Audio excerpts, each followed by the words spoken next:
हुआ था, तो इस एंटिसिपेशन में कि खुदा ना खास्ता कोई रास्ते ब्लॉक ना हो जाएं या इस तरह से, तो मैं ऑडिट की क्लास में आया और मैं बड़े गंदे से मूड के साथ अनाउंस कर रहा था कि जी अब हमें क्लास नहीं हम कंटिन्यू करेंगे क्योंकि एक रिस्क है। अब वो हल्का सा भी रिस्क हो और उसकी वजह से आप में से किसी को कोई नुकसान हो जाए तो कल को सबने कहना है कि जी कॉलेज वालों को इतनी आग आ रही थी पढ़ाने की कि हमारे बच्चे की ज़िंदगी से खेल गए या हमारे बच्चे को नुकसान पहुंचा दिया। तो इसलिए सिक्योरिटी जब स्टूडेंट की आती है तो वहाँ पे फिर हम बैकफुट पे चले जाते हैं। तो फिर उसके बाद मॉनिटर किया, रात भर सिचुएशन को मॉनिटर किया, पहले फेसबुक पे मॉनिटर किया, फिर बाहर असल में ज़िंदगी को मॉनिटर किया। रात मेरे पास वीडियोस आएंगे, सामने वाली सड़क पे टायर चल रहे थे और पता नहीं क्या हंगामे हो रहे थे। हम रात 1:30 बजे तक बिल्डिंग में थे और सुकून से ट्रैफिक चल रही थी, सारा कुछ है, लेकिन इंटरनेट पे जगह जगह ये सड़क ब्लॉक भी हुई थी। वो जो एक लिस्ट आ रही थी उसके अंदर भी इसमें पता नहीं क्या क्या था। गूगल मैप इसको दिखा रहा था माइनस माइनस करके कि जैसे यहाँ पे कंटेनर्स लगे हुए हैं। तो वो शुक्र है कि हमें समझ आ गई है कि हमने उस वर्चुअल दुनिया में नहीं रहना, हमने असल दुनिया में रहना है।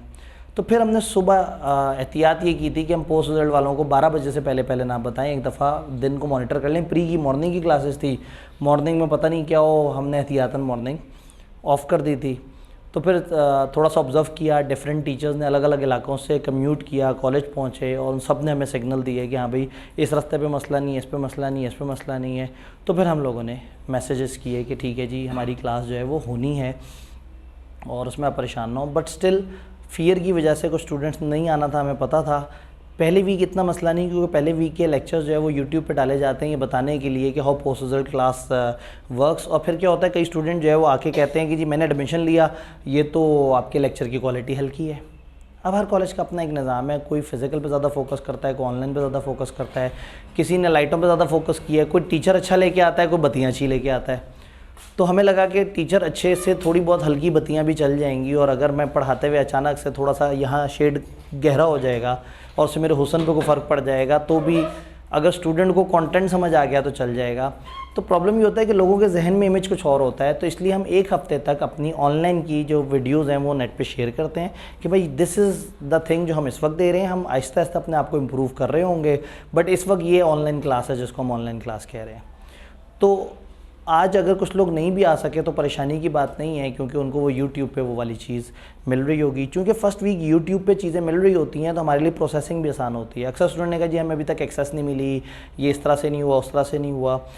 इसलिए कि फ़र्स्ट वीक ना बच्चे अलग अलग डेट्स पे आ रहे होते हैं, अलग अलग तरीके से ज्वाइन कर रहे होते हैं। फिर किसी का है कि जी वो किसी को फाइनेंशियल असिस्टेंस चाहिए, उसकी अभी अप्रूवल का प्रोसेस पेंडिंग है। तो इसलिए हम फ़र्स्ट वीक यूट्यूब पे डालते हैं लेक्चर्स कि आप लेक्चर साथ साथ लेना शुरू करें और मीनवाइल हम अपने सारे एडमिनिस्ट्रेटिव प्रोसेस करके और आप सबके अकाउंट क्रिएट करके और आप सबको मैसेज कर दें। तो शायद आज आ गए हों या आज शाम रात तक आप लोगों को मैसेजेस आ जाएँ। आप लोगों के जो लॉगिन्स हैं, पासवर्ड्स हैं, जो भी जो कम्बो मोड वाले हैं वो ऑनलाइन फ़िज़िकल दोनों में है और जो फिज़िकल ओनली वाले हैं उन्होंने तो ये वचन दिया है कि उन्होंने फ़िज़िकली आना है। लेकिन इस वक्त जितने लोग बैठे हुए हैं इससे ज़्यादा फ़िज़िकल ओनली में रजिस्टर्ड है। तो इसका मतलब है कि जो फिज़िकल ओनली वाले भी हैं वो भी पूरे नहीं आए आज। अगर मैं एज्यूम करूँ कि कम्बो वाले घर बैठ गए होंगे कि हम तो ऑनलाइन ले लेंगे। तो बहरहाल एक डिस्टर्ब डे था और इसमें अगर आपके घर वालों ने आपको रोका तो ऑब्वियसली उनकी बात सुननी वाजिब है। तो ऐसा नहीं है, हमें कोई गिला नहीं है उन लोगों से जो नहीं पहुँच सके, लेकिन थोड़ा सा ग्राउंड रियलिटी एक दफ़ा चेक कर लिया करें। सोशल मीडिया हाइप ज़रा ज़्यादा क्रिएट कर देता है, टेंशन ज़रा ज़्यादा देता है, वहाँ सनसनी मज़ा आ देती है ना। तो वो जो फिज़िकली आप में से कहीं किसी को बहुत ज़्यादा परेशानी तो नहीं हो जाते हुए, सच्ची सच्ची बताना है, मतलब मेरी वजह से नहीं, मतलब आप अलग अलग इलाकों से आए हैं लाहौर के, कोई ऐसा इलाका जहाँ से आते हुए आपको शदीद दिक्कत हुई हो, परेशानी हुई हो। मैंने पिछली क्लास में इससे दुगने से ज़्यादा बच्चे बैठे हुए थे, उनसे भी पूछा, उनको भी कोई दिक्कत नहीं हुई थी। तो इसका मतलब है थिंग्स अभी तक कंट्रोल में, अल्लाह करे कंट्रोल में रहें, अल्लाह करे मुल्क में बदअमनी ना फैले। सही है या गलत है ये एक अलग डिबेट है, कौन सही है कौन गलत है ये एक अलग डिबेट है, लेकिन बहरहाल ऐसा कोई भी मामला जिसमें जानो माल का नुकसान हो या लोग तकलीफ़ में आए उससे अपने आप को एहतियातन बचाना चाहिए। तो कल उस एहतियात में हमने ऑफ़ कर दिया था, लेकिन आज अच्छी तरह से चेक करके हमने फिर ऑन कर दिया ताकि आपका तालीमी लॉस भी तो ना हो ज़्यादा। तो क्या हम आगे पढ़ने के लिए तैयार हैं? सवाल ये है कि आपको पिछले दिन की बातें याद हैं? हर अगले दिन पिछले दिन का एक रिकैप। हम डेली पढ़ा करेंगे, कौन कौन से दिन पढ़ा करेंगे? मंडे से फ्राइडे हम जो है वो टिका के पढ़ा करेंगे, बहुत ज़्यादा पढ़ेंगे इंशाल्लाह ताला। तो घर जाके कितना टाइम देना है आपने? 50 मिनट्स। ये 50 मिनट्स का ब्रेकअप क्या है? 50 मिनट्स की क्या तरतीब है? शुरू में 10-15 मिनट आपको ज़्यादा से ज़्यादा लगेंगे जो क्लास में हमने पढ़ा उसकी शक्ल देखने में कि हाँ भाई उसमें क्या क्या बातें थी, और देन उसके बाद रजिस्टर पे आपने लिखना है जो उस दिन हमने पढ़ा है। मैं आपको दिखाऊंगा कि ये एक सफ़ा, ये 2 सफ़े हम लोगों ने ये पढ़े। तो आप घर जाके वो जो सफ़े हमने पढ़े हैं उनको अपने पास नीट एंड क्लीन करके लिखेंगे ताकि जो है वो आपका एक रजिस्टर बन जाए। और फिर आपने याद करना है अपने रजिस्टर से, मेरे नोट्स को यूज़ नहीं करना। 2 अदद किताबें आपको मिली होंगी, एक मिली है, अभी एक दी है, क्यों दूसरी क्यों नहीं दी हमने? क्यों? दोबारा से सारा प्रोसेस करना पड़ेगा। चलें बहरहाल मेरा एहतजाज उन तक रिकॉर्ड करा दीजिएगा कि सर कहे थे कि क्यों ऐसा क्यों किया, तो फिर बिलों में 2 क्यों की दी? फिर वहाँ पे भी तो ये लॉजिक जो है ना, तो वो बहरहाल आप बता दीजिएगा कि सर कहते हैं कि अजम्पशन यही है कि दोनों किताबें एक साथ एक ही दफ़ा प्रोसेस हो, स्टूडेंट्स भी एक ही दफ़ा परेशान हो। खैर उन्होंने सोचा होगा कमती लॉ है, रात वाली क्लास है, इस टाइम पे बाकी सब सुकून चल रहा है, तो इन बच्चों को तो हम अलग से डील कर ही लेंगे, क्योंकि इस टाइम पे जो है वो एक आध क्लास ही और चल रही है, बाकी जो है वो सब सुकून ही सुकून है। तो आपको 2 किताबें मिलेंगी। एक किताब है जिसमें नोट्स हैं, MCQs हैं प्रैक्टिस के लिए, और again MCQs are not guarantee कि ये MCQ पेपर में आएंगे। ये एक आइडिया लेने के लिए है कि चैप्टर करने के बाद उसमें से किस किस तरह के MCQs जनरेट हो सकते हैं। इस तरह के 100, 200, 250 भी बना के आपकी किताब में डाले जा सकते हैं, बट अगेन कोई गारंटी नहीं है कि ICAP में वो आएगा। तो MCQ बनाते हुए वो किसी भी एरिया को पकड़ के उस पर MCQ बना सकते हैं, बट एक चैप्टर तैयार करने के बाद उसके MCQ प्रैक्टिस करने से थोड़ा सा ये हौसला हो जाएगा कि हाँ भाई ये मुझे MCQs थोड़े से समझ आ रहे हैं कि MCQs किस तरह से चलेंगे। डन। तो नोट्स मिलेंगे आपको, MCQs मिलेंगे, पास पेपर्स के सवाल मिलेंगे और पास पेपर्स के जवाब मिलेंगे। जब हमने किताब प्रिंट करानी थी तो हमारा इरादा ये था कि सिर्फ नोट्स और MCQs बने, लेकिन जो पब्लिशर भाई हैं उन्होंने कहा था कि अक्सर बच्चे पास पेपर की दूसरी किताब नहीं लेते, वो एक ही किताब लेते हैं और चाहते हैं उस एक किताब में सब कुछ हो। तो उन्होंने हमसे ज़बरदस्ती कोर्शन करके, अंडर इन्फ्लुएंस करके और किताब में पास पेपर भी डलवा लिए। जो दूसरी किताब है वो स्पेसिफिकली हमने पास पेपर्स की बनाई थी। उसमें पास पेपर्स हैं, सॉल्यूशन है, एग्जामिनर के कमेंट्स हैं जो उसमें उन सवालों को चेक करते हुए उसने कहा कि इस सवाल में बच्चों ने क्या किया, हम क्या चाहते थे और बच्चों ने क्या किया, और मार्किंग स्कीम्स दी हुई हैं कि इस सवाल के कितने कितने नंबर कैसे कैसे डिवाइड किए थे ICAP ने अपने हिसाब से। ICAP का जो मार्किंग स्कीम का डॉक्यूमेंट है वो ऑफिशियल डॉक्यूमेंट होता है। जो पेपर सेटर होता है वो मार्किंग स्कीम बनाता है कि ये सवाल है और इसमें इस चीज़ के लिखने के इतने इतने नंबर है।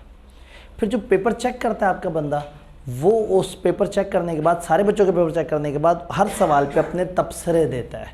इस सवाल में टिपिकल प्रॉब्लम क्या था, इस सवाल में टिपिकल मिसअंडरस्टैंडिंग क्या थी। तो हमें ये पता लग जाता है कि एग्जामिनर को क्या परेशानी हुई, एग्जामिनर को क्या चीज़ उलझन दे रही थी, तो हमें पता लग जाता है। सोल्यूशन जो ICAP का होता है वो ऑफिशियल डॉक्यूमेंट नहीं होता, ICAP उसे कभी ऑफिशियली ऑन नहीं करता। ICAP कहता है कि हम गाइडेंस के लिए सजेस्टेड सोल्यूशन देते हैं, ऑफिशियल सोल्यूशन नहीं कहते वो इसे, सजेस्टेड सोल्यूशन। यानी एक बच्चे ने पेपर देखा और उसको कन्फ्यूजन हो रही है और वो देखना चाह रहा है कि जवाब क्या हो सकता था, तो एक सजेशन मिल जाएगी कि कुछ इस तरह की बातें लिख देते चल जाता। तो अक्सर अकाउंटिंग की टीचर आपको कहते हैं कि ICAP के सोल्यूशन में मिस्टेक है, अक्सर टीचर्स आपको कहते हैं कि उनके ये मसला है, तो बस वो सोल्यूशन जो है ना 70 to 80% आपको रेफरेंस के लिए है। तो ये 2 डॉक्यूमेंट ज़्यादा ज़रूरी होते हैं, एग्जामिनर कमेंट और मार्किंग स्कीम। तो यही सोचते हुए हमने पास पेपर की एक डेडिकेटेड पतली सी किताब बनाई थी जिसमें 2009 से लेकर अब तक के सारे पास पेपर्स, सोल्यूशन, जिनके एग्जामिनर कमेंट मौजूद हैं सवालों के और जिन की मार्किंग स्कीम है, तो वो एक सेपरेट किताब है। तो जब आपने रजिस्टर बना लिया तो रजिस्टर बनाने से मेरी किताब आपकी रजिस्टर पर शिफ्ट हो गई। अब आपने सिर्फ अपने रजिस्टर से याद करना है और प्रैक्टिस करनी है पास पेपर की दूसरी किताब से। तो आपकी 2 किताबें होंगी, आपका रजिस्टर और पास पेपर की वो किताब। डन। तो वो भी किताब आपको जो है सुनो लेटर इंशाल्लाह ताला मिल जाएगी। 5 दिन पढ़ना है तो छठे दिन क्या करना है? छठे दिन टेस्ट करना है। मुझे बड़ा डर लग रहा था कि अगर हमें आज का दिन भी ऑफ करना पड़ जाए तो फिर मैं आपका सैटरडे खा जाता और उस पर मैं टेस्ट ना रखता और हम पढ़ रहे होते और हमारा पहले ही वीक स्केड्यूल आगे पीछे हो जाता। लेकिन एक दिन इतनी बड़ी तकलीफ़ वाली चीज़ नहीं थी, एक दिन ऑफ होने से हमारा वो स्केड्यूल बुरी तरह से आउट नहीं हुआ, अल्लाह का शुक्र है। तो अभी भी हम सैटरडे पे, अनलेस के अगले 2 दिनों में कुछ मसला हो जाए, अल्लाह खैर करे, तो अभी भी हम सैटरडे पे टेस्ट रख सकते हैं बड़े आराम से, कंफर्टेबली। जितना इस वीक में पढ़ेंगे सैटरडे पे टेस्ट देके ईजी हो जाएंगे इंशाल्लाह। और क्या करना है? हर दिन पढ़ना है, घर जाके लिखना है, याद करना है, टेस्ट देना है। सोशल मीडिया से बचना है, फोकस रहना है, छोड़ नहीं देना सोशल मीडिया को। आप उसके बगैर कैसे सांस लेंगे, लेकिन पेपर की तैयारी करते वक्त उसको यूज़ नहीं करना। ये 3-4 घंटे अगर आपने किसी तरह से निकाले हैं पढ़ाई के लिए, तो इस दौरान सोशल मीडिया यूज़ ना करें। यकीन मानें ये 3-4 घंटे आपको 12 घंटे के बराबर लगेंगे जब इसमें मोबाइल आपके हाथ में नहीं होगा। इतनी बरकत होगी 3-4 घंटे में कि आपको पूरे दिन में 3-4 घंटे के अलावा पढ़ने की ज़रूरत ही नहीं पड़ेगी, कभी पूरी ज़िंदगी ज़रूरत नहीं पड़ेगी, सिवाय पेपर के बिल्कुल करीब के दिन जिसमें बंदा ज़्यादा पढ़ रहा होता है। तो ये वाला काम हमने करना है। सिलेबस में 5 एरियाज़ हैं, 3 ऐसे एरियाज़ हैं जो 15 से 20 नंबर की ग्रेड है। पहले एरिया में कौन कौन से चैप्टर हैं? 1 to 5। तो 1 to 5 पहला पोर्शन है, 9-11 दूसरा पोर्शन है, और 12 अकेला तीसरा पोर्शन है। ये 3 ऐसे पोर्शंस हैं जो 15 से 20 नंबर की वेटेज रखते हैं। बाकी जो चैप्टर्स बच गए उनको उन्होंने मिक्स करके बना दिया, तो एक 3, 4, 8 है, और इसी तरह से एक 6, 7, 10 है। तो वो कोई मसला नहीं है कि उनके नंबर याद ना हो, लेकिन आपको कम से कम ये पता हो कि जो स्टार्टिंग हम ग्रेड्स पढ़ रहे हैं वो किस तरह से हैं, ताकि आप तैयारी करते हुए उन ग्रेड्स को फोकस करें कि हाँ भाई इस ग्रेड की इतनी वेटेज है, इस ग्रेड की इतनी वेटेज है। तो हम अपने सिलेबस को पहली 3 ग्रेड से शुरू करेंगे, जिसमें 1 to 5 है, जिसमें 9-11 है, और जिसमें 12 है। और फिर हम बड़ी वाली ग्रेड्स की तरफ जाएंगे जिसमें ज़्यादा टेक्निकल बातें हैं या ज़्यादा लंबी चौड़ी डिटेल्ड बातें हैं। कंपनी लॉ में टिपिकल प्रॉब्लम्स क्या हैं?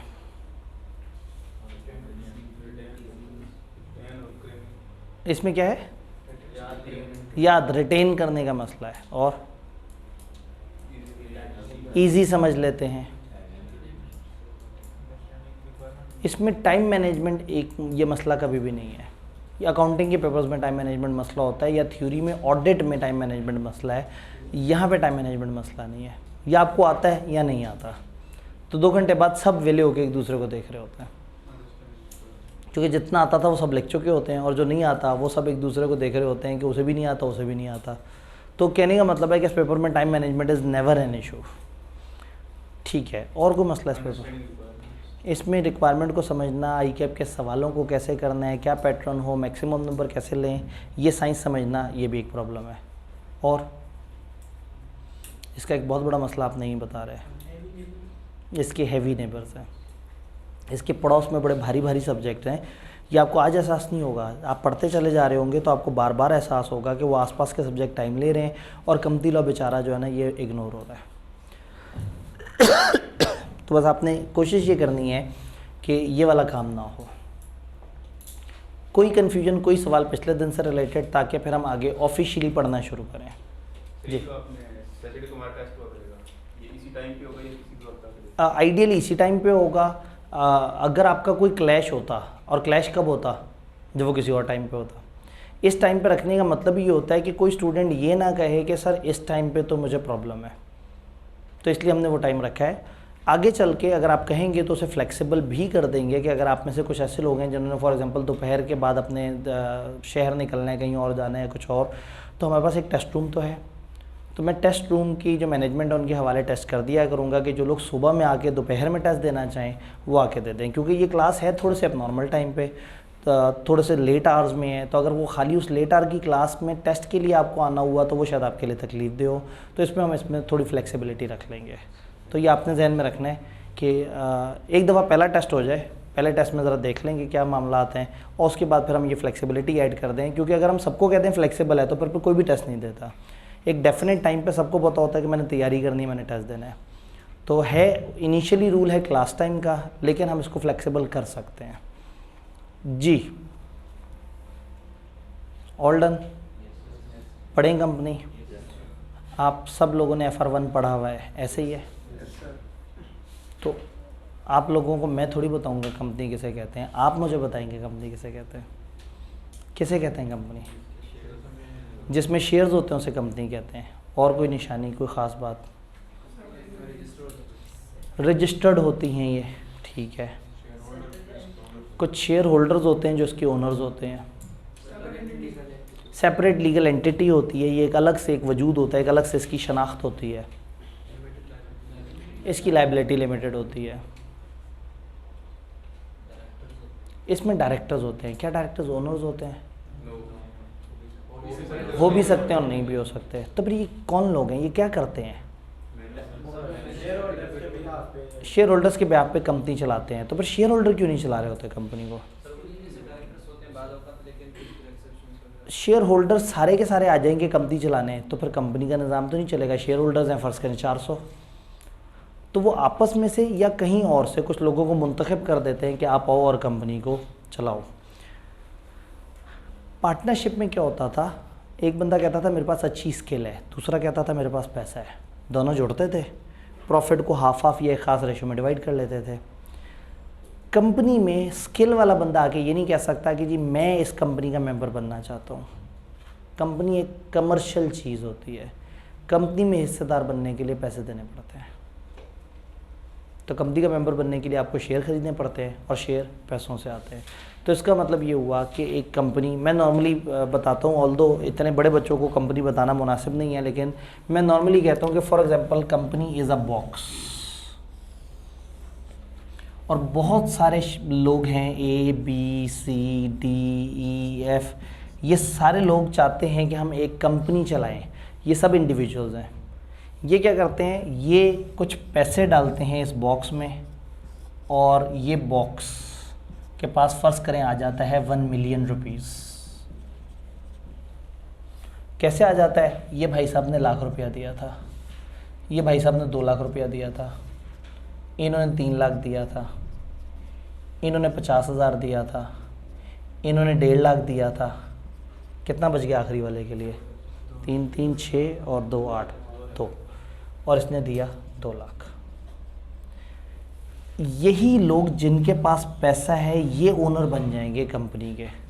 ये सब इकट्ठे हुए, इन्होंने कहा चलो भाई हम एक कंपनी बनाते हैं। अब कंपनी क्या है? कंपनी एक आर्टिफिशियल चीज़ है, एक ऐसी चीज़ है जो नज़र नहीं आती। तो मैं उसको फ़िलहाल थोड़ा टेंजिबल बनाने की कोशिश कर रहा हूँ कि एक बॉक्स है, उस बॉक्स में सब लोगों ने अपने अपने पैसे डाल दिए। बॉक्स में पड़े हुए हैं 10 लाख रुपए और इस बॉक्स के ये सब हो गए हिस्सेदार। इसने 10 लाख में से लाख रुपया भरा हुआ है, तो इसका मतलब इस बॉक्स के अंदर 10% इसका हिस्सा है, इसका 20% हिस्सा होगा, इसका 30% हिस्सा होगा।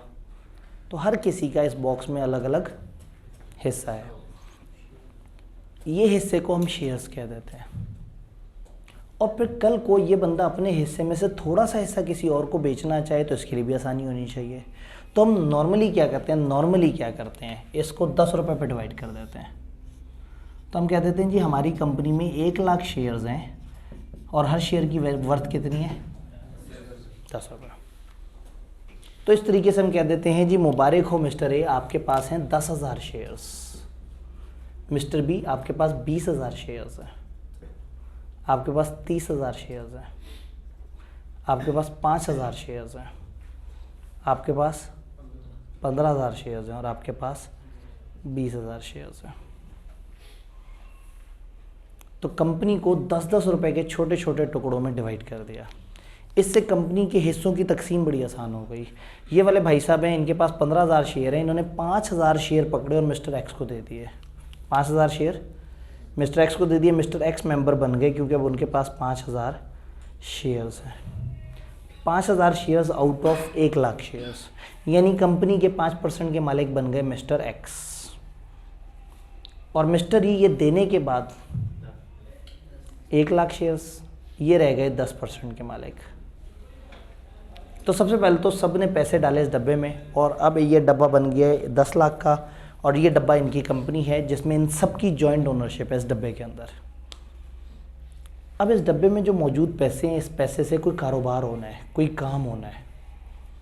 कंपनी में मेंबर बनने के लिए पैसा चाहिए, स्किल्स नहीं चाहिए। पार्टनरशिप में स्किल वाला भी बन जाता है मेंबर, पैसे वाला भी बन जाता है। लेकिन ये कारोबारी दुनिया, यहाँ पैसे देंगे तो आप मेंबर बनेंगे। इन्होंने पैसे दिए, यहाँ पे ये सब मेंबर बन गए इस डब्बे के। अब ये डब्बा कैसे चलेगा? ये डब्बा चलेगा इंतज़ामिया के थ्रू, इसकी मैनेजमेंट होगी। अब ये लोग सोचते हैं कि इस डब्बे ने काम करना है, बिज़नेस करना है, इस 1 मिलियन से हमने कारोबार करना है, तो ये लोग आपस में इलेक्शन कराएंगे। हो सकता है इनमें से कुछ लोग सिर्फ पैसे देने में इंटरेस्टेड हो, उनका इंटरेस्ट ना हो कंपनी को चलाने में। और हो सकता है कुछ लोग कहेंगे हम पैसे भी देंगे, हम सर्विस भी प्रोवाइड करेंगे। तो जो पैसे तो सबने दिए हैं और हमने उनको उस हिसाब से तकसीम भी कर दिया, परसेंटेज बना दी। तो ये नहीं देखेंगे ज़्यादा काम करने की ख्वाहिश कौन रखता है, कम ख्वाहिश कौन रखता है। इसको हमेशा प्रॉफिट का 5% मिलेगा, इसको हमेशा 10% मिलेगा। जब भी हम प्रॉफिट बांटा करेंगे वो इन रेशो में डिवाइड होंगे जो उनकी शेयर होल्डिंग की रेशो है।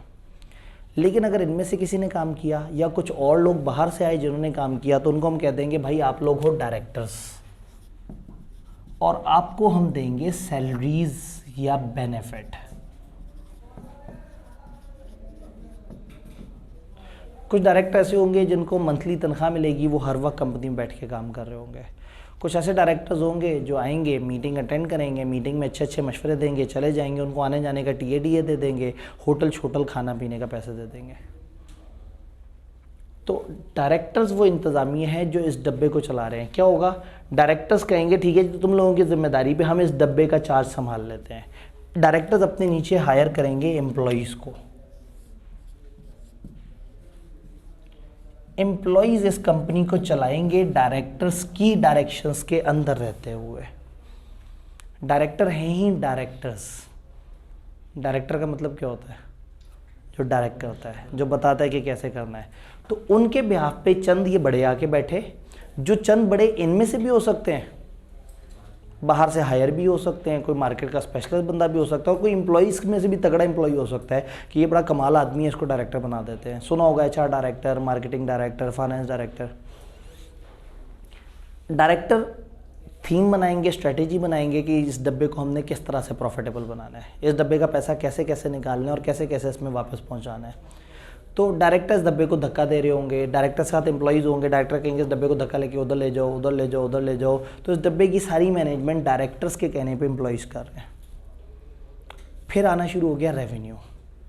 जब रेवेन्यू आएगा तो क्या होगा, रेवेन्यू में से माइनस कर देंगे एक्सपेंसेस, और एक्सपेंसेस को माइनस करते हुए ये एम्प्लॉइज़ हैं इनकी तनख्वाहें भी माइनस कर देंगे, और जो डायरेक्टर्स हैं इनके पैसे भी माइनस कर देंगे, और फिर आ जाएगा आपके पास एक प्रॉफिट। 10 लाख से काम शुरू हुआ, उसमें इनकम ऐड हुई, खर्चे माइनस हुए, होने होलाने के बाद डायरेक्टर्स और एम्प्लॉइज़ के खर्चे निकालने के बाद आपके पास बचा 2 लाख रुपया। वो इस डब्बे में वापस आ गया 2 लाख। अब डायरेक्टर्स ने सोचना है कि इस 2 लाख का क्या करना है। एक हो सकता है कि इसमें से लाख पकड़ के और इस डब्बे के इर्द गिर्द खूबसूरत सा कवर चढ़ा दे, या इस डब्बे के किसी किनारे में एक खुफिया सा खाने में वो 1 लाख रुपए रख देंगे, ये महफूज कर दिया, बुरे वक्त में काम आएगा। और 1 लाख जो बचा उन्होंने कहा कि जो मेंबर्स हैं इनको ऐसा ना लगे कि कंपनी चलाने से हमें तो फ़ायदा ही कोई नहीं हो रहा, ये इनमें बांट देते हैं। तो इसका मतलब है इस प्रॉफिट में से कुछ हिस्सा होगा जो ये मेंबर्स में बांट देंगे, और कुछ हिस्सा होगा जो इस डब्बे के अंदर संभाल के रख लेंगे, उसको कोई ना कोई एलोकेशन दे देंगे। जो डब्बे के अंदर संभाल के रखे वो रिजर्व्स बन जाएंगे कंपनी के, और जो लोगों को बांट दिए वो डिविडेंड बन जाएगा। तो अब अगर एक बंदा पैसे भी लेके आता है और स्किल्स भी प्रोवाइड करता है, ये डायरेक्टर भी है और शेयर होल्डर भी है, तो इसको डायरेक्टर होने की तनख्वाह पहले मिलेगी मेन खर्चों में से, प्लस जब सारा कुछ डिडक्ट होके प्रॉफिट आएगा और प्रॉफिट में से होगा तो उसका भी 30% इसको मिल जाएगा। तो नाइंसाफ़ी नहीं हुई, हर पैसे वाले बंदे को अपने पैसे के इक्विवेलेंट प्रॉफिट कैसा भी मिल गया, और जो सर्विस भी प्रोवाइड कर रहा था उसको प्रॉफिट तो मिला ही मिला, सर्विसेज के इजाफी पैसे भी मिल गए। तो कंपनी के ऊपर किसी का एहसान नहीं है। इस डब्बे ने अपने मौजूद जितने भी लोग हैं उन सबको उनका हक अदा कर दिया। तो ये डब्बा है कंपनी, ये वर्चुअल पर्सन इस वक्त एक कंपनी है। चला वो लोग रहे हैं, है इनकी, तो वो चला के प्रॉफिट जनरेट करते हैं, खुद भी खाते हैं, इनको भी खिलाते हैं। तो इस बॉक्स को कंपनी कहते हैं। इससे फ़ायदा क्या होता है, mister A B C D की अलग अलग शनाख्त नहीं है, उन सब की एक शनाख्त है ये कंपनी। इस कंपनी का नाम है फॉर एग्जांपल MNO लिमिटेड।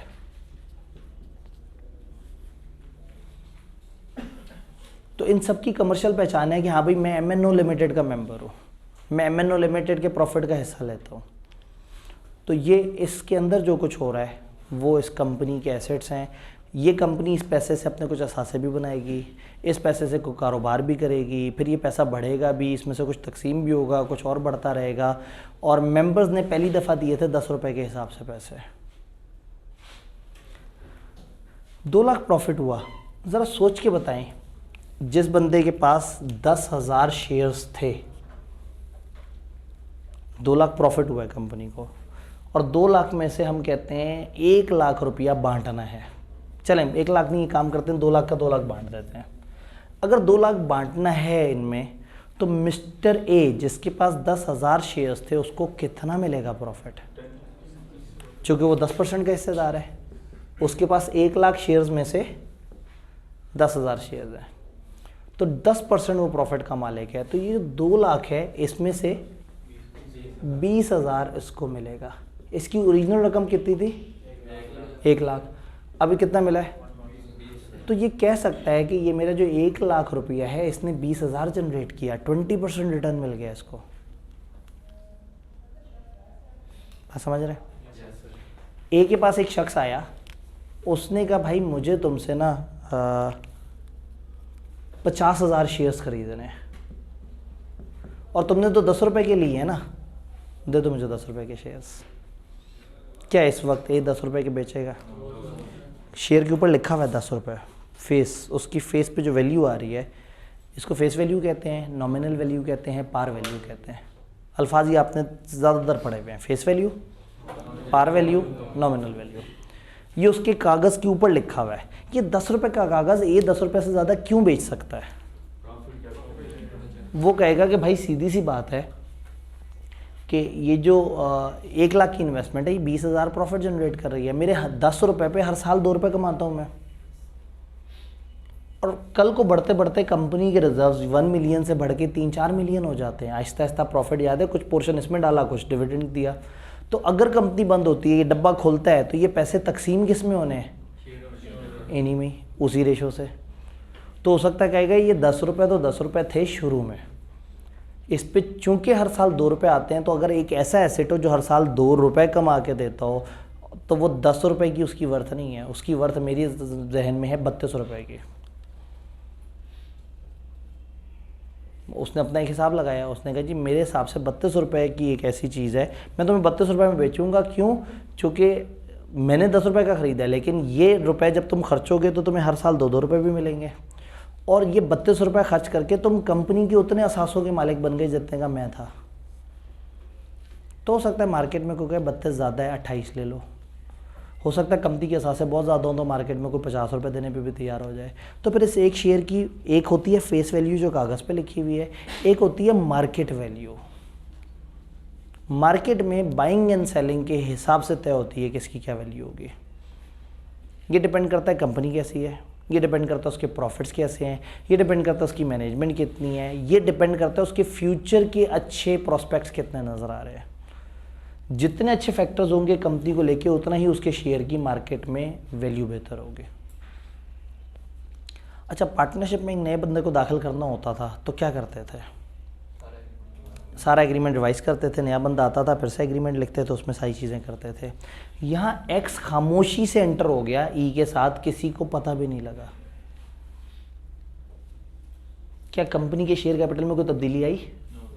10 रुपये के शेयर थे, लाख शेयर्स थे। एक शेयर होल्डर ने अपने शेयर उठा के किसी और को दे दिए। इसका मतलब है कि ये एक ऐसी अजीब सी पार्टनरशिप है जिसमें जब मर्जी जो मर्जी उठ के आ जाए, पार्टनर्स में से किसी से ले ले, ज़रूरत ही नहीं कि वो कंपनी के अंदर इन हो। तो कंपनी में परपेचुअल सक्सेशन है, ऑनगोइंग विरासत है। कंपनी मुसलसल अपने आप को बेच सकती है, कंपनी के वारिस बदलते रह सकते हैं।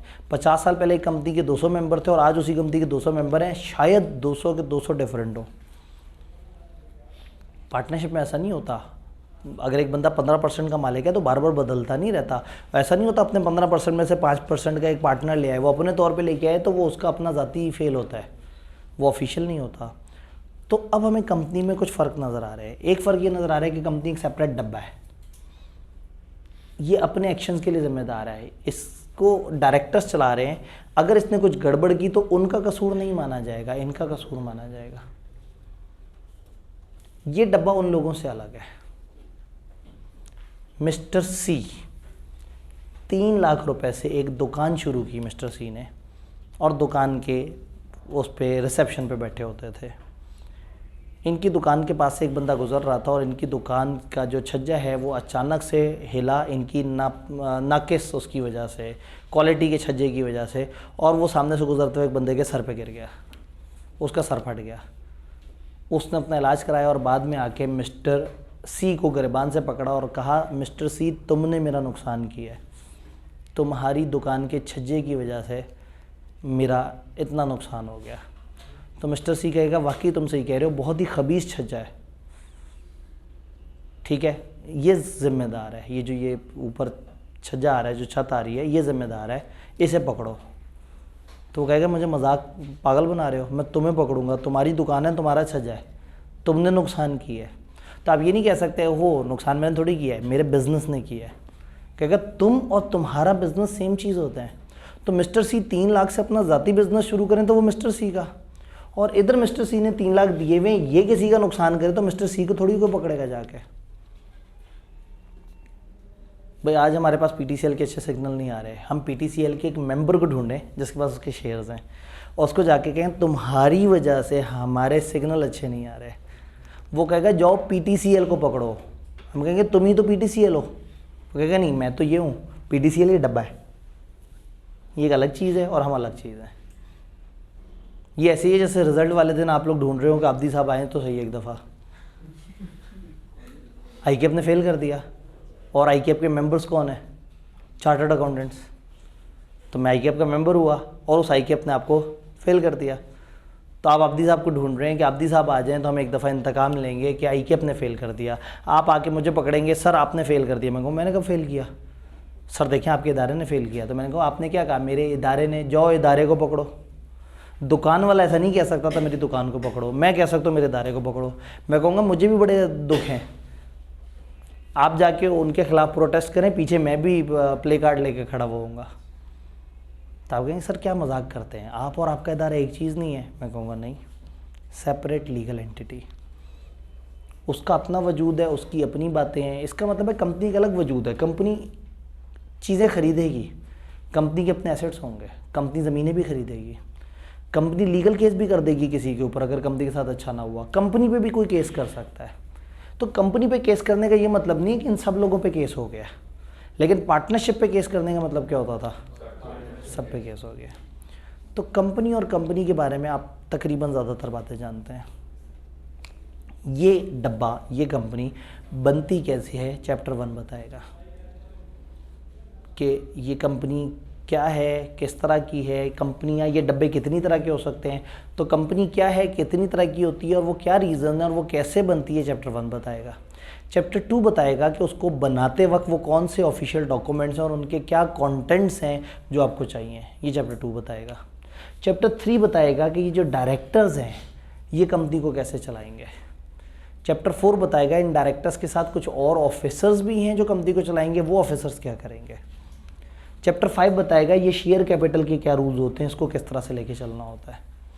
चैप्टर 6 बताएगा कि अगर इस कंपनी ने मार्केट से लोगों से कहना है आओ हमारी कंपनी में इन्वेस्ट करो तो उसके क्या रूल्स हैं।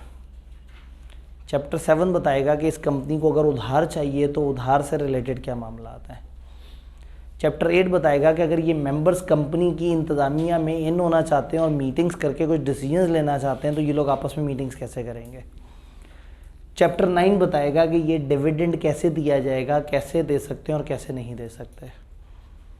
चैप्टर 10 बताएगा कि ये कंपनी अगर कहीं इन्वेस्ट कर रही है तो उसके क्या रूल्स हैं। चैप्टर 11 बताएगा कि इस कंपनी के जो एंड पे ये डायरेक्टर्स वगैरह अकाउंट्स क्या बनाएंगे जो इन मेंबर्स के सामने रखे जाएंगे कि ये चीज़ें आपको पता होनी चाहिए। और चैप्टर 12 कहेगा कि इस डब्बे को ख़त्म कैसे करना है, वाइंड अप कैसे करना है। तो हमारा सिलेबस बहुत मज़ेदार है, इंतहाई प्रैक्टिकल है और ये बी लॉ से बहुत डिफरेंट है। बी लॉ में हम बाल की खाल खींच रहे होते थे कि ये वर्ड कंसिडरेशन को उल्टा करके पढ़ें तो जो ये बनता है और सीधा करके पढ़ें तो ये बनता है, एक तरफ से कंसिडरेशन हो तो यूँ होता है और दो तरफ से कंसिडरेशन हो तो यूँ होता है। ऑफ़र को प्रपोजल बोल सकते हैं, प्रपोजल को ऑफ़र बोल सकते हैं। हर कॉन्ट्रैक्ट एग्रीमेंट है लेकिन हर एग्रीमेंट कॉन्ट्रैक्ट नहीं है। वॉइड अलग होता है तो वॉइडेबल अलग चीज़ होती है। पता नहीं क्या क्या चीज़ें पढ़ी। इस पेपर में हम पढ़ते हैं प्रोसेस। इस पेपर में हम जितना बी लॉ में पढ़ने के बाद मैं किताब की आपको 6 लाइनें दिखा रहा होता था, यहाँ इतना पढ़ने के बाद किताब का 1.5 सफ़ा दिखा रहा हूँगा। फॉर एग्जांपल डायरेक्टर्स की क्या इख्तियार आते हैं, पावर्स है, एक सफ़े की लिस्ट है, डायरेक्टर्स क्या क्या कर सकते हैं। अकाउंट्स एंड पे आपने भेजने हैं तो साथ डायरेक्टर रिपोर्ट भेजनी है, उसमें क्या लिखना है, एक सफ़े के सिर्फ उसके कंटेंट्स हैं। 70 सफ़े का टोटल सिलेबस है। तो सी लॉ डिस्क्रिप्टिव ज़्यादा है, वकालत वाली चीज़ें यहाँ ज़्यादा नहीं है। बी लॉ में वकालत वाली चीज़ें ज़्यादा थी कि अगर ऐसे करके यूँ सोचें तो क्या होगा। आपके सवाल शुरू ही यहाँ से होते थे, सर अगर एक बंदे ने ऐसे किया, फिर मैं उसका जवाब देता था तो वहाँ एक और बच्चा जम करता था, सर ये जो ये अगर वाले लेवल पे आए ज़रा जी, ये जी सवाल है, इसमें अगर ऐसा हो तो क्या होगा, तो फिर हम स्टेप 2 पे जाके जवाब देते थे। फिर वो एक तीसरा बच्चा जम इन करता था, सर अगर ऐसे करके ये वाली बात में अगर ऐसे करके ये वाली बात हो और उसमें अगर ऐसे करके ये वाली बात हो। वो इंसेप्शन के तीसरे ख्वाब में चला जाता था, उसे फिर बाहर निकालना बड़ा मुश्किल होता था और पूरे लेक्चर के बाद पता लगता था हमने 2 लाइनें पढ़ी हैं कि एक्सेप्टेंस की कम्युनिकेशन कैसे होती है।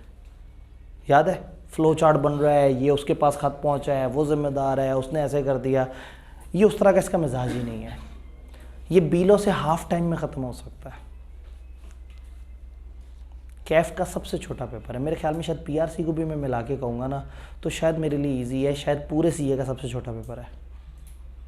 और इसी के वालिद ग्रामी कॉर्पोरेट लॉ पूरे सीए का सबसे बड़ा पेपर है। आई के अपने 2 एमएसए बनाए हैं, पता है, उसमें 2-2 पेपर इकट्ठे हैं। कॉर्पोरेट लॉ उस एमएसए से भी बड़ा होता है। तो ये अजीब सी तरतीब इन्होंने की है कि वहाँ इतना बड़ा पेपर बना दिया और यहाँ इतना छोटा पेपर बना दिया। लेकिन हम इस पर खुश हैं कि कम से कम बच्चों के ऊपर वज़न कम आ रहा है। तो बच्चों पे इतना कम वज़न आता है कि वो इसको छोड़ के बाकी सब्जेक्ट पढ़ना शुरू कर देते हैं और ये फेल हो जाता है। तो ये वाला मसला है। तो कोशिश करनी है कि आपने इसको लाइट नहीं लेना, समझना है, देखना है। अगर आपने इससे पहले बिज़नेस लॉ पढ़ा है या कहीं ना कहीं मेरी अप्रोच देखी है तो मैं बताता हूँ 3 तरह के सवाल होते हैं। एक होता है प्योर रट्टे वाला सवाल, जिसमें सीधा सीधा रट्टा पूछा जाता है। नंबर 2 सीम्स लॉजिकल सवाल होता है, सिचुएशन से बनी होती है लेकिन पूछा रट्टा होता है। और तीसरा सवाल, सिचुएशन बताई होती है, कानून आपने सोचना होता है, कानून को लिखना होता है, फिर उस कानून के पैराए में उस सिचुएशन को तबसरा करना होता है।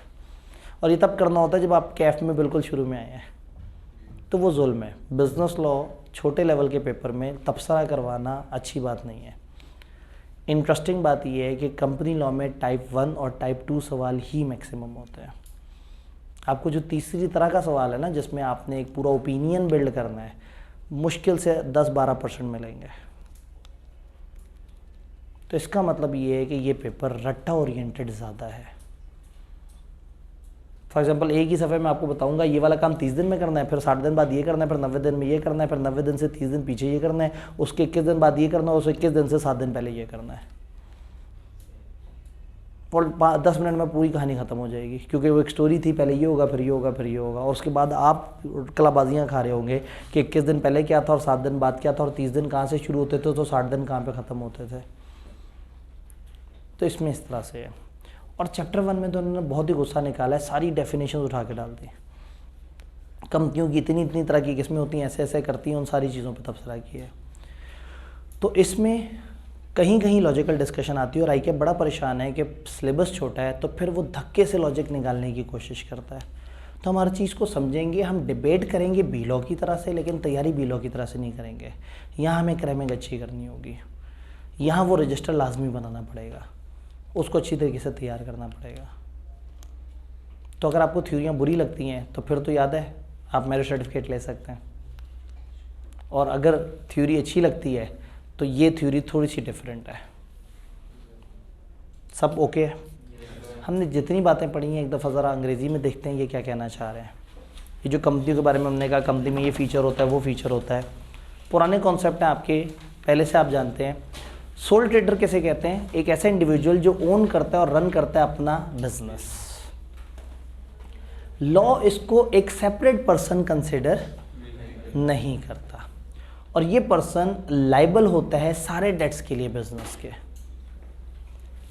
ये डब्बा 10 मिलियन से चल रहा है, ये 2 करोड़ का भी नुकसान कर देगा ना, तो लोग गुस्से में आएंगे डायरेक्टर्स के पास कि देखो तुम लोगों की कंपनी ने क्या किया। वो कहेंगे आओ डब्बे को तोड़ते हैं, डब्बे को तोड़ेंगे, इसमें से सारा पैसा उठा के निकाल लेंगे। उसके बाद वो कहेंगे और, वो कहेंगे जी बस डब्बे में था ही देना। आप डब्बे से पिछले लेवल पे नहीं जाएंगे। लिमिटेड लायबिलिटी है, जितना है बस उतना है, उससे ज़्यादा नहीं है। लेकिन सोल ट्रेडर में क्या होगा, पर्सनली लायबल। उसकी 3 लाख की दुकान थी, नुकसान कर दिया 17 लाख का। पहले तो दुकान बिकेगी 3 लाख, फिर घर के एसेट बिकेंगे, बट कंपनी में ऐसा नहीं होता। तो सोल ट्रेडर में हमने कहा एक बंदा जो अपना बिजनेस करता है, लॉ उसको सेपरेट पर्सन नहीं काउंट करता, ये बंदा पर्सनली लायबल है अपने बिजनेस के डेट्स के लिए। सेकंड कैटेगरी पार्टनरशिप्स क्या होता है, group of individual who own and run their own business. ये ग्रुप ऑफ पर्सन होते हैं जो अपना बिजनेस करते हैं। Partnership business is not recognized as a person by law. Law partnerships को भी पर्सन नहीं कहता। Partners are personally liable jointly with other partners for debt. Partner personally liable होते हैं, बस इसमें फ़र्क ये है कि एक नहीं ज़्यादा होते हैं, तो ये जॉइंटली लायबल है। ये दोनों समझ आए? अब जी क्या चीज़ जी, अब पार्टनर कितने लायबल होंगे? पार्टनर्स बाय डिफ़ॉल्ट अपनी परसेंटेज के हिसाब से लायबल होते हैं, लेकिन थर्ड पार्टी की नज़र में हर पार्टनर फुल लायबल है। पार्टनर्स ने आपस में तय किया हुआ है कि 4 हैं, 25% का हिस्सा है, 10 लाख नुकसान हो गया एक थर्ड पर्सन का, वो थर्ड पर्सन किसी भी एक पार्टनर से 10 लाख रिकवर करके जा सकता है, क्योंकि इनकी लायबिलिटी होती है जॉइंट एंड सेवरल, अकेले अकेले भी, कंबाइंड भी। अब मैं ये नहीं कह रहा कि 10 लाख उस बंदे का देना बनता था, लेकिन थर्ड पार्टी की नज़र में उन 4 में से किसी का भी देना बनता है। वो ले गया उससे 10 लाख, अब वो पार्टनर पलट के बाकी 3 से कहेगा कि मुझे अपने अपने हिस्से का 2.5 लाख निकाल के दो। तो सोल ट्रेडर 100% लायबल होता है अपनी सारी हरकतों के लिए। Partnership as a group liable होते हैं। कंपनी में थोड़ा सा मामला डिफरेंट है। कंपनी में क्या कुछ है, कैपिटल ऑफ कंपनी को शेयर से हम रिप्रेजेंट करते हैं। ऑर्डिनरी शेयर होल्डर्स इसके ओनर्स होते हैं, ऑर्डिनरी शेयर होल्डर्स जिन्होंने सादा शेयर्स लिए होते हैं। आपने अकाउंटिंग में कहीं ना कहीं प्रेफरेंस शेयर्स वगैरह वाली बातें भी पढ़ी हैं। ये बड़ा सहूलत हो गई, पहले सीलो बीलो इकट्ठे होते थे शुरू में, हर लफ्ज़ मुझे समझाना पड़ता था। अब अकाउंटिंग पढ़ के आप आए हुए हैं, तो अब मैं लफ्ज़ बोलूँगा और आप मुझे बताया करेंगे कि क्या होता है। ज़रूरत पड़ने पे मैं आपसे किसी दिन पूछूंगा कि प्रेफरेंस शेयर्स क्या होता है। अल्लाह करे कि जो आप बता रहे हैं कि आपको आता है, वाकई आपको आता हो। Created by a process establish by companies act 2017। ये जो बनता है, ये जो कंपनी बनती है, ये ख़ास प्रोसेस से बनती है जिसको कंपनीज एक्ट ने बताया। कंपनी एक लीगल पर्सन है जो कि अपने ओनर से सेपरेट है। इसको हम कहते हैं doctrine of corporate personality. Doctrine कहते हैं रूल को, तो ये रूल ऑफ कॉर्पोरेट पर्सनैलिटी है। Done. Companies are manage by their directors. कंपनियों को उनके डायरेक्टर्स मैनेज करते हैं। दोबारा नहीं पढ़ना ये वाली बात कभी भी, इतनी बच्चों वाली बातें हैं कि आपको अच्छी तरह से पता है। जी, अब सीईओ कौन होता है? चीफ एग्जीक्यूटिव ऑफिसर होता है। चैप्टर 4 में हम इसके बारे में पढ़ेंगे। ये सबसे बड़ा डायरेक्टर होता है। ज़रूरी नहीं कि डायरेक्टर्स में से आए, डायरेक्टर्स में से भी हो सकता है, एम्प्लॉय भी हो सकता है। बस chief executive is all in all, management का हेड होता है, बॉस होता है। तो ये ऐसे ही है जैसे पार्लियामेंट में जो लोग जाते हैं, हम पाकिस्तान के मेंबर्स हैं, ये पाकिस्तान हमारा है। मतलब ये कहने के बाद थोड़ा सा एहसास कमतरी ज़रूर होता है, लेकिन ये पाकिस्तान हमारा है। हम सब पाकिस्तान को चला नहीं सकते, हम सारे मेंबर्स पाकिस्तान को चला नहीं सकते, पाकिस्तान की डब्बा है। तो फिर हम क्या करते हैं, हम कुछ लोगों को अपॉइंट कर लेते हैं। हम अपने अपने इलाके से मुखलिस, नेक, मुत्तकी, परहेजगार, आबिद व जाहिद बंदे चूज़ करते हैं।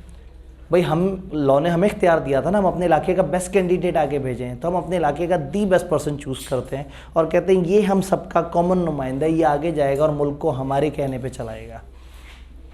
तो हम जिन लोगों को सिलेक्ट करते हैं, MNAs को, MPAs को, ये बन जाते हैं डायरेक्टर्स। फिर जब लोग एक जगह इकट्ठे होते हैं तो ये अपने आपस में से देखते हैं कि सबसे शरीफ और ईमानदार आदमी कौन सा है। जो इनमें सबसे ईमानदार या जो इनमें सबसे शरीफ, वॉट एवर द केस में भी, मतलब 2 ही केसेस हैं इस वक्त। तो जो सबसे ईमानदार होता है इनमें से या जो इनमें से सबसे शरीफ होता है, ये उसको सेलेक्ट कर लेते हैं और वो बन जाता है वज़ीर आज़म। तो वज़ीर आज़म is head of that assembly. मुल्क चलाना है असेंबली ने, लेकिन एक ऑफिशियल हेड चाहिए जो कि उन्हीं लोगों में से हो और हो सकता है बाहर से हो, वो वज़ीर आज़म है। तो वज़ीर आज़म is chief executive, MNAs director हैं और हम अवाम मेंबर्स हैं। क्लियर? तो चीफ एग्जीक्यूटिव एक ऑल इन ऑल है, डायरेक्टर्स का एक हेड। आपको एक बंदा मुंतखब करना होता है जो डायरेक्टर्स में से हो या बाहर से हो, कहीं से भी, जो हेड करेगा सारी चीज़ों को। डन? तो ये सारी बातें आपने पढ़ी। इसको दोबारा पढ़ने की ज़रूरत नहीं है।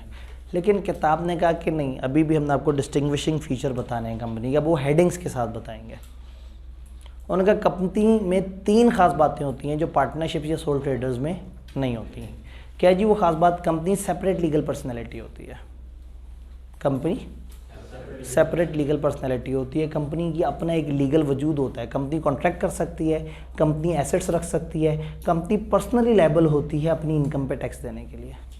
यानी कंपनी और कंपनी के ओनर्स अलग अलग लोग हैं और कंपनी के तमाम एक्शंस जो है वो अपने ज़ाती एक्शंस हैं। कंपनी एक इंसान है जो ख़रीद भी सकती है, बेच भी सकती है, जो कि सारे इवेंट सेलिब्रेट करती है। तो कंपनी और उसके ओनर्स अलग अलग लोग हैं। Clear? Limited liability, liability of owners of company for debts of company is limited. अगर आपसे कोई पूछे कंपनी की लाइबिलिटी क्या होती है, तो कंपनी तो बेचारी उतने के लिए लाइबल है जितना उसके अंदर पड़ा हुआ है। तो अगर कंपनी कुछ बुरा करेगी तो लोग आएंगे, इस डब्बे को उखाड़ के इसमें से पैसे लेके चले जाएंगे। तो कंपनी तो पूरी की पूरी लुट जाती है, जितनी लुट सकती है। कितनी लुट सकती है? जितना उस डब्बे में पड़ा हुआ है। जी, इसका मतलब है कि इस डब्बे में शुरू में जो पैसा आया, कैपिटल जो गया, तो कैपिटल कैसे रिप्रेजेंट होगा?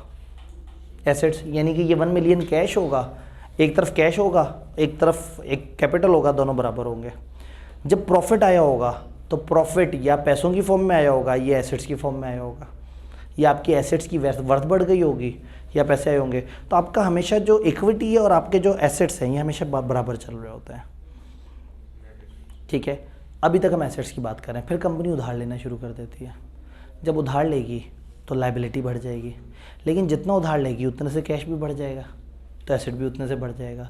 तो एसेट और लायबिलिटी को एडजस्ट करके भी देखेंगे तो वहीं पे आ जाएंगे जहां हम पहले थे, जितने एसेट्स उतना कैपिटल। फिर कैपिटल से अगले लेवल पे आते हैं। कैपिटल वो इनिशियल पैसा होता है, बाद में जो एड ऑन हो रहा होता है उसको हम रिजर्व्स कह रहे होते हैं। तो इक्विटी और नेट एसेट्स हमेशा बराबर होते हैं कि कंपनी में कितना इन्वेस्ट हुआ है। तो कंपनी अपने कैपिटल की लायबल होती है, इक्विटी के लिए लायबल नहीं होती है। तो हम कंपनी के कैपिटल की हद तक पहले एसेट्स बेचेंगे। अगर एसेट बेचने से कंपनी की जो लायबिलिटी तय हुई थी अगर वो पूरी हो जाती है तो जो बकाया एसेट्स हैं वो बेच के मेंबर्स में डिवाइड कर देंगे। और अगर आपने वो सारे एसेट बेचे और उसके बाद भी कुछ बच गया तो देखेंगे इनमें से किसी ने उधार शुधार तो नहीं किया था। हो सकता है इसने 3 लाख पूरे ना दिए हो, 50,000 छोड़ दिया हो, और 50,000 के लिए पकड़ सकते हैं इसे। इनमें से किसी ने कोई पर्सनल गारंटी तो नहीं दी हुई कि अगर कंपनी बंद हो गई मैं 2 लाख रुपए दूंगा, फिर उसे पकड़ेंगे। तो कहने का मतलब है हम हमेशा इस डब्बे को पकड़ेंगे, इनको नहीं पकड़ेंगे। इनकी लायबिलिटी लिमिटेड होती है, कितनी? जितना इन्होंने इन्वेस्ट किया होता है। यानी हम कहते हैं कि liability of owners of company for debts of company is limited to amount of their investment in the company. Company के ओनर्स की कंपनी के डेट के लिए कितनी जिम्मेदारी है? जितना उन्होंने अमाउंट भरी हुई है। Done. Transfer of ownership and perpetual succession. कोई भी लीगल पर्सन कंपनी के शेयर्स खरीद सकता है, कोई भी लीगल पर्सन। इवन हो सकता है यहाँ एक कंपनी लिखी हो जिसका नाम हो XYZ लिमिटेड, वो भी इसके शेयर्स खरीद सकती है। तो कंपनी के शेयर्स कोई भी खरीद सकता है। Shareholders can transfer their share in ownership of company to someone else. Shareholder अपनी ओनरशिप किसी और को भी ट्रांसफर कर सकते हैं। It does not affect legal status और एग्जिस्टेंस ऑफ कंपनी। इसके शेयर तकसीम करने से उन पे फ़र्क नहीं पड़ेगा। पार्टनरशिप में फ़र्क पड़ता था, कोई नया बंदा आता था, पार्टनरशिप नई बनती थी। Company continues to exist unaffected by change in ownership. Ownership में जितना मर्जी चेंज हो जाए कंपनी चलती रहती है। तो हो सकता है कंपनी में आज 200 मेंबर हों और कल 50,000 मेंबर्स हों और कंपनी चलती रहे। तो कंपनी में मेंबर बनने के लिए कंपनी के किसी शेयर होल्डर से पैसे ले लें। सम टाइम कंपनी मार्केट में भी शेयर्स इशू कर रही होती है, लोगों से कहती है आओ हम मजीद शेयर इशू करने लगे हैं। प्रोस्पेक्टस नामी डॉक्यूमेंट देते हैं, लोगों से कहते हैं आओ हमारी कंपनी में इन्वेस्ट करो। चैप्टर 6 इसको डील करता है कि ये कैसे होता है। तो हमारे पूरे सिलेबस में all we are studying is कहानी एक कंपनी की, कि वो क्या है और किस तरह से करती है। कोई कन्फ्यूजन हमने यहाँ तक जितना पढ़ा है। परपेचुअल सक्सेशन, सक्सेशन कहते हैं विरासत को, परपेचुअल कहते हैं ऑनगोइंग को। परपेचुअली याद है QM में एक एनविटी होती थी जो चलती रहती थी, अनलिमिटेड एनविटी को परपेचुअली कहते हैं। तो परपेचुअल का उर्दू मतलब है लगातार। आपने परपेचुअल इन्वेंट्री सिस्टम भी पढ़ा होगा, लगातार हर वक्त अपडेट होता रहता है। लगातार विरासत, कंपनी की विरासत लगातार चलती रहती है। आज ये बंदा, कल वो बंदा, परसों वो बंदा, तरसों वो बंदा। कंपनी जिंदा रहेगी, कंपनी के वारिस बदलते रहेंगे, वारिस बदलते रहेंगे। तो परपेचुअल सक्सेशन का मतलब है कि कंपनी के ओनर्स बदलते रहेंगे लेकिन कंपनी को इससे फ़र्क नहीं पड़ेगा। तो टेक्निकली अगर आप गौर से देखें तो इन्होंने एक ऑफिशियल बहुत बड़ी पार्टनरशिप बना दी है। पार्टनरशिप में क्या होता है, लोग पैसे देते हैं, स्किल्स देते हैं। इन्होंने एक स्टैंडर्ड पार्टनरशिप बना दी जिसमें एक रूल रखा कि पार्टनर बनने के लिए पैसे देने होते हैं। तो बजाय इसके कि 2, 4, 5, 7 लोग पार्टनरशिप करें, 1 लाख लोग पार्टनरशिप करें, 25 करोड़ 40 करोड़ इकट्ठा करें, उससे कंपनी चलाएं और 1 अरब कमाएं। तो जब बहुत बड़े बिजनेसेस होते हैं तो वो 1-2 बंदों की सकत नहीं होती, फिर उसमें मैसिव इन्वेस्टमेंट चाहिए होती है। ये जितनी भी हमें बड़ी बड़ी कंपनियां नज़र आती हैं, बड़ा कम है कि एक ही बंदा उन सब का मालिक हो। हज़ारों, कई दफ़ा लाखों शेयर होल्डर्स उसमें कंबाइंड मालिक होते हैं। तो एक बड़ा मज़े का सिस्टम ऐसा है कि सिस्टम कोई और चला रहा है, उनको अपनी तनख्वाह भी मिल रही हैं, सिस्टम के रूल्स भी डिफाइंड हैं, और जो इन्वेस्ट करने वाले हैं उनके लिए भी ज़िंदगी आसान है। तो रादर देन मैं अपने पैसे से अपनी दुकान शुरू करूं, मैं किसी चलती हुई अच्छी बड़ी ब्रांडेड दुकान का थोड़े से शेयर ले लूं उतने पैसे से, और वो दुकान अगर अच्छी चल रही होगी तो मुझे भी फ़ायदा होता रहेगा। तो इसका मतलब है लॉस होगा तो मुझे बेयर करना पड़ेगा। लेकिन एक बिज़नेस जो मैं शुरू करूंगा अपनी ज़ाती अकल से, और एक जिसमें ऑलरेडी मैनेजमेंट, डायरेक्टर, सिस्टम, निज़ाम, खुला पैसा मौजूद है, उसके डूबने के चांसेस थोड़े से कम है। तो यूँ समझें ये एक बहुत बड़ी पार्टनरशिप को कंपनी कहते हैं, जिसमें जब मर्जी जो मर्जी पार्टनर बन जाए, जो कि बहुत सारे लोगों को एक साथ अकोमोडेट कर सकती है, उसको कंपनी कहते हैं। डन? क्या वर्ड कंपनी हमें समझ आई? लेकिन कंपनी लॉ, वर्ड कंपनी को अपने तरीके से समझाना चाहता है। कंपनी लॉ से पूछें तो कंपनी के लॉ डिफाइन करता है, company is a company formed and registered under this act और द कंपनी लॉ। कंपनी उसे कहेंगे जो फॉर्म या रजिस्टर हुआ है कंपनी लॉ में। दिस एक्ट, इस एक्ट का नाम क्या है? Companies act 2017। हमारे टोटल सिलेबस में 2 कानून है। चैप्टर 6 के अलावा पूरी किताब कंपनीज एक्ट 2017 को डील कर रही है, और एक इजाफी कानून है हमारे सिक्योरिटीज़ एक्ट 2015, चैप्टर 6 उसको डील कर रहा है। टोटल ये 2 कानून है। अब मैं किन लोगों को पढ़ा रहा हूँ जो 10 कानून पढ़ के आए हैं? याद है 10 कानून होते थे? रिपीट करके बता सकते हैं 10 कौन से कानून? Contract act, partnership act, negotiable instrument का एक्ट, इलेक्ट्रॉनिक क्राइम का एक्ट, आर्बिट्रेशन का एक्ट, मनी लॉन्ड्रिंग का कानून जी, कंपटीशन। 7 हो गए, 10 पूरे करने हैं।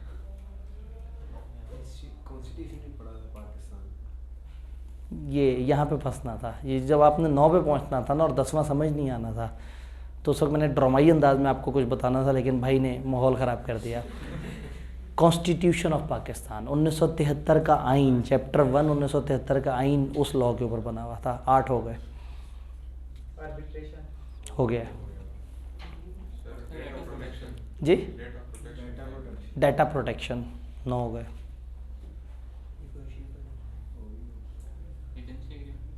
एजेंसी कॉन्ट्रैक्ट एक्ट का एक हिस्सा था। इलेक्ट्रॉनिक फंड ट्रांसफ़र, इलेक्ट्रॉनिक 2 थे, एक क्राइम वाला था और एक फंड ट्रांसफ़र वाला था। तो 10 कानून आपने पढ़े हुए हैं, तो ये तो 2 कानून है, 20% बस। तो कंपनी उसे कहते हैं जो इस एक्ट यानी कंपनीज एक्ट 2017, हम जो पढ़ रहे हैं वो कंपनीज एक्ट 2017, जो वो कहेगा दिस एक्ट, इसका मतलब है वो अपना जिक्र कर रहा है जो इस एक्ट में हुआ हो, या तो आप कहेंगे अब कंपनी लॉ दोबारा कहाँ से आ गया? वो कहते हैं कंपनी लॉ में कंपनीज, रिपील्ड कंपनीज एक्ट है पुराने ज़माने का, 1935 का एक कंपनीज एक्ट होता था, वो companies ordinance 1984, companies ordinance 2016 and also include this act. Company law कहेंगे इन 4 कवानीन को, 3 पुराने और ये मौजूदा। पुराना कंपनीज एक्ट, 1984 का कंपनीज ऑर्डिनेंस, 2016 का कंपनीज ऑर्डिनेंस, एंड ये वाला एक्ट भी unless context provide otherwise. Unless के जुमला कुछ और कहना चाह रहा है। अगर मैं कहूँगा ना पुराना कंपनी लॉ, तो वो 3 काउंट होंगे, पिछले 3, 1935 वाला, 84 वाला और 16 वाला। और अगर मैं कहूँगा सारे कंपनी लॉ, तो फिर 4 काउंट होंगे, पिछले 3 और 2017। तो कह रहे हैं आपने पिछले 3 तो कंपनी लॉ में हमेशा काउंट करने हैं और चौथा भी काउंट करना है अनलेस कॉन्टेक्स्ट प्रोवाइड अदरवाइज। अगर जुमला ये कह रहा है पुराने कंपनी लॉ, तो फिर तो इसको काउंट नहीं करना। और अगर जुमला कहे सारे कंपनी लॉ, तो इसका मतलब है कंपनी उसे कहेंगे जो इस एक्ट में या किसी पिछले कंपनी लॉ में रजिस्टर हुई हो, उसको हम कंपनी कहेंगे। तो ये डेफिनेशन आज पढ़ ली, दोबारा से पढ़ने की ज़रूरत नहीं है। उनके पास इतना कुछ है कि ये थकी हुई डेफिनेशन पूछने का असूलन उनके पास टाइम नहीं है। अब पूछेंगे तो वाकई बड़ी हैरत होगी। कंपनी किसे कहते हैं? कंपनी उसे कहते हैं जो कंपनी लॉ में रजिस्टर होती है। तो बस सिर्फ यहाँ तक हम लोगों ने पढ़ा। कल का दिन हम कंपनियों की डिफरेंट कैटेगरीज पढ़ रहे होंगे। कल परसों हम कंपनियों की मुख्तलिफ काइंड्स के साथ साथ थोड़ा सा अथॉरिटीज़ को समझने की कोशिश करेंगे कि वो क्या और कैसे काम करती हैं। डन। तो पहला दिन है, आज हमने थोड़ा सा कम पढ़ना था। और अगेन आज क्लास में ज़रा लोग भी थोड़े से कम हैं, वो सारे इश्यूज़ की वजह से, पॉलिटिकल इश्यूज़ की वजह से। तो कल इंशाल्लाह ताला पहले पिछले दिन का रिकैप होगा, फिर हम आगे चलेंगे। किताबें कल आप लोगों को मिल गई थी। किताब के मुताबिक हमने क्या पढ़ा? पहला सफ़ा पूरा, और नेक्स्ट पेज पे एक टेबल बना हुआ है, उसको इग्नोर करना है। उसके नीचे लिखा हुआ है टाइप ऑफ कंपनीज़, और उसमें पहली 2 डेफिनेशन कंपनी और कंपनी लॉ की, ये हम लोगों ने पढ़ा है। डन। तो कल क्या है?